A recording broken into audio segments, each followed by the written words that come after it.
नमस्कार दोस्तों, मैं इनके आप सभी का मसाल न्यूज में स्वागत करता हूं। दोस्तों, आज हम लोग सरायकेला के लक्ष्मीपोशी गांव पहुंचे हैं, जहां रहती है झारखंड की शेरनी बेबी महतो।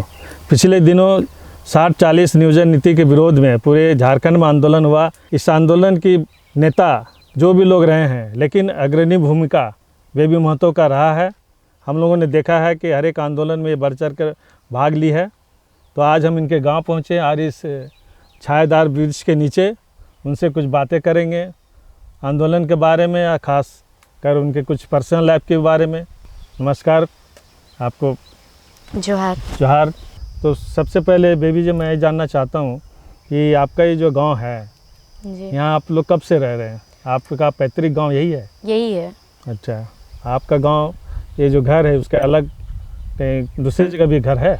इसी गांव में बस्ती में घर है। और बस्ती से जब मेरा पापा का देहांत हुआ, उसके बाद हम लोग यहाँ पर आ गए हैं। अच्छा, वहाँ से उठ के बस्ती अभी से। आपके परिवार में कितने लोग हैं? मम्मी है, माँ है, मेरी माँ है, भाई बहन है। अच्छा। और मेरे चाचा लोग हैं और बुआ है मेरी जो विकलांग है। अच्छा।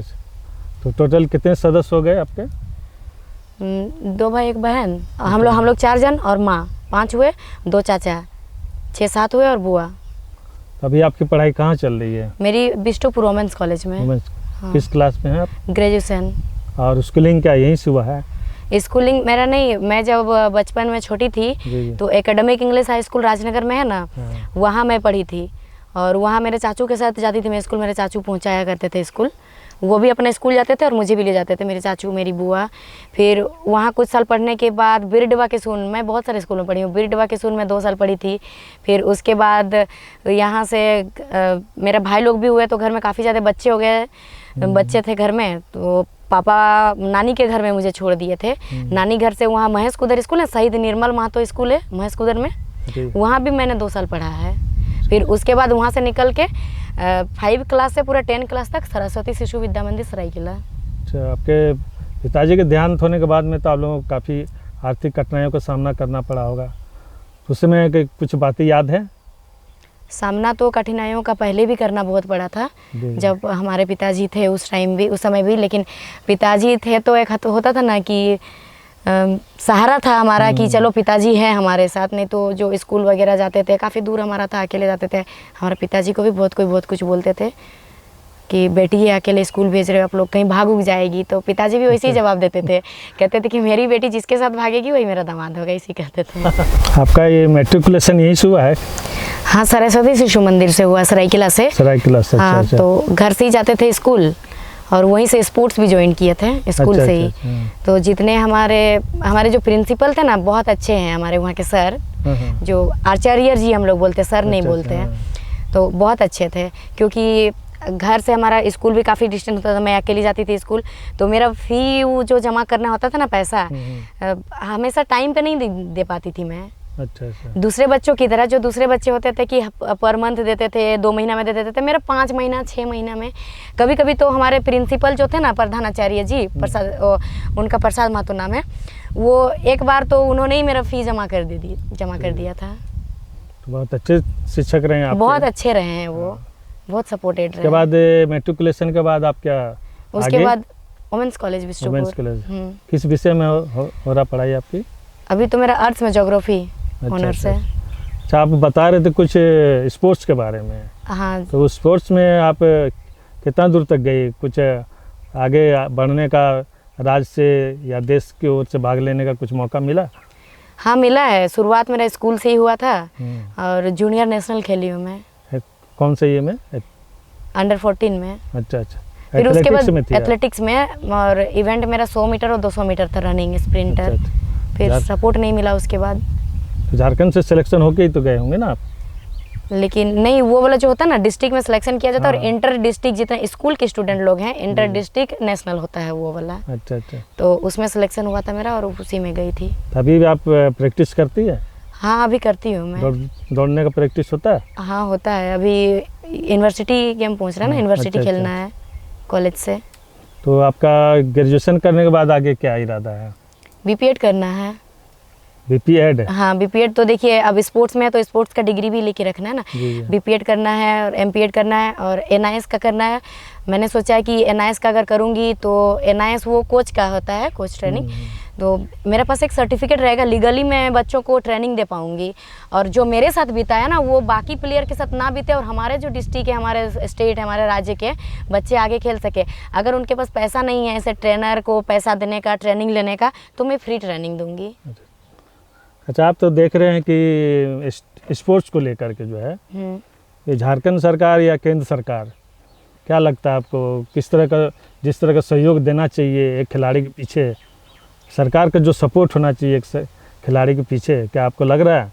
क्योंकि आप देख ही रहे हैं कि किस तरह दिल्ली में जंतर मंतर में जो ओलंपिक विजेता महिला खिलाड़ियों के साथ क्या हुआ, इससे क्या लगता है कि सरकार जो बेटी बचाओ बेटी पढ़ाओ का जो नारा दे रहे हैं, क्या वो नारा सिर्फ यूँ दिया जा रहा है कि उसके पीछे कुछ सरकार कर रही है?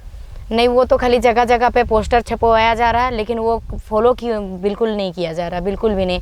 अगर बेटी बचाओ बेटी पढ़ाओ का नारा अगर उन लोग को ये चीज़ उन लोग दे रहे हैं, अगर इसको फॉलो करते तो सबसे पहले देखिए हमारे झारखंड राज्य में बेटियों को इस तरह से घसीटा नहीं जाता, पीटा नहीं जाता, माताओं का खून लोहा नहीं करवाता है, ठीक है। और दूसरा बात अब देखिए हमारे भारत में जो दिल्ली में अभी हो रहा है, हमारे देश में जो बेटियों के, अच्छा अगर वो लोग एक नेता को बचाने के लिए कितना प्लेयर लोग जो कि पूरा विश्व में नाम रोशन कर रहे हैं हमारे भारत देश के लिए, उन लोग को गलत ठहराया जा रहा है। अच्छा ठीक है, अगर वो लोग को गलत ठहरा रहे हैं, अगर आप लोग को लगता है कि वो लोग गलत है तो वो लोग तो डिमांड किए हैं कि उन लोग का टेस्ट करवाइए उनका।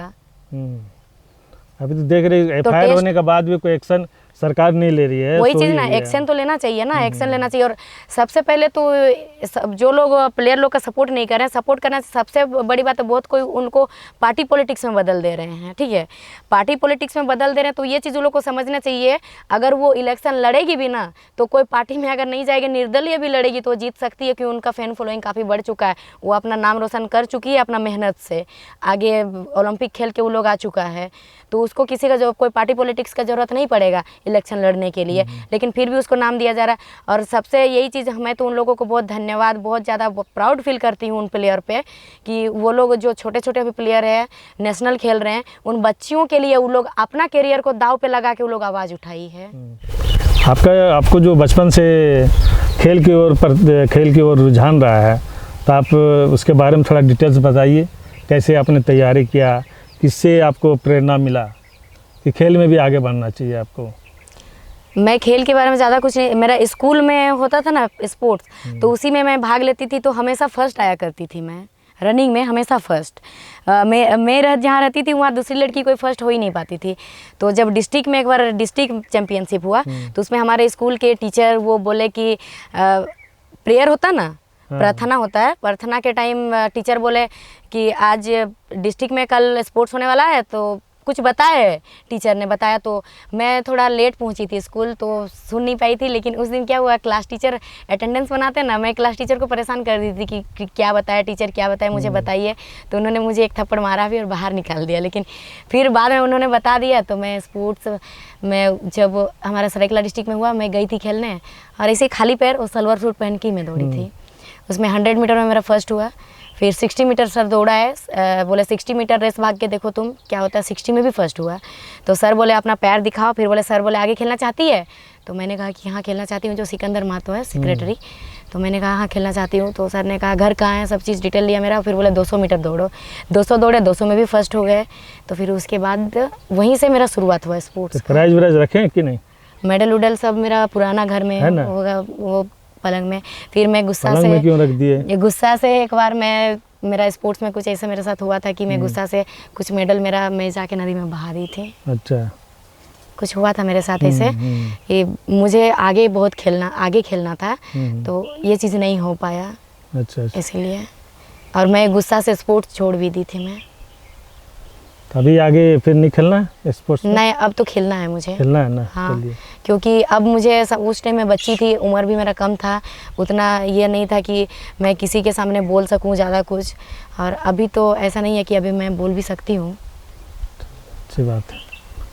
पढ़ाई करने के बाद आपका क्या बनने का टारगेट है? मेरा तो शुरू से आईपीएस रहा है। आईपीएस? हाँ। अच्छा। जो इंद्रजीत मेहता सर है ना, आईपीएस इंद्रजीत मेहता, उन्हीं से प्रेरणा मिला है मुझे आईपीएस बनने का। तैयारी कर रहे हैं उसका? मैं बीच में छूट चुका है मेरा थोड़ा। अच्छा। और अभी तो इधर उधर प्रोग्राम भी थोड़ा बहुत हो रहा है, आंदोलन वगैरह। और देखिए हमारे पास इतना पैसा नहीं है बुक वुक भी खरीदने का, और जितना दिन पापा थे उतना दिन तो सब ठीक ठाक था। तो आपका भी जो घर में है, आय का मुख्य साधन आपका क्या है अभी? कैसे चल रहा परिवार? खेती है, हमारा घर में खेती है होता बस। खेती करते हैं आप भी? हाँ करती हूँ ना, जैसे कि बैगन वैगन हमारा लगाया जाता है तो तोड़ने उड़ने जाती हूँ, मिर्चा उर्चा का। फिर खेत में धान का रोपन उपन होता है, तो हालांकि घर में नहीं जाने देते कि अपना पढ़ाई करो आप, अभी मत जाओ। तो फिर भी कभी कभी मम्मी उम्मी घर में नहीं रहती है, तबीयत ख़राब रहता है तो चली जाती हूँ काटने उठने भी। चलिए, मैंने पढ़ाई के साथ मेहनत भी बहुत कर रही है, ये अच्छा है। आपका भविष्य उज्जवल हो, हम लोग यही कामना करते हैं। ऐसे आप बॉडी फिटनेस के लिए, आपको तो देख के लग रहा है कि आप बहुत अच्छी आपका फिटनेस है, तो बॉडी फिटनेस के लिए आप क्या कुछ करती है?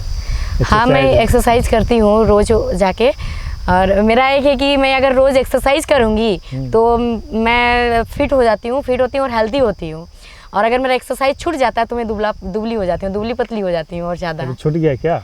हाँ अभी थोड़ा प्रोग्राम आंदोलन वगैरह इधर उधर हो रहा तो एक्सरसाइज पे ज़्यादा ध्यान नहीं दे पा रही हूँ, तो इसीलिए अभी पहले के मुताबिक अभी थोड़ा दुबली पतली भी हो चुकी हूँ। चलिए फिर से शुरुआत कीजिए। हाँ आंदोलन भी चलेगा और फिट रहेंगे तभी तो आंदोलन होगा। बिल्कुल। तो बॉडी को फिट रखना है, हेल्थ इज वेल्थ लोग कहते हैं, है ना। स्वास्थ्य ही धन है। अगर बीमार हो जाएगा शरीर तो आप ना कोई आंदोलन भाग लीजिए, ना घर का कुछ काम कर पाइएगा। तो इस बात का ख्याल रखिए। चलिए, आपसे मुलाकातें बहुत अच्छी रही, और मसाल न्यूज़ की ओर से आपको हम आने वाला भविष्य के लिए आपका भविष्य उज्जवल हो, यह हम कामना करते हैं, और हमें आशा है कि आपका भविष्य उज्जवल होकर रहेगा। नमस्कार। बहुत बहुत धन्यवाद आप लोगों को भी।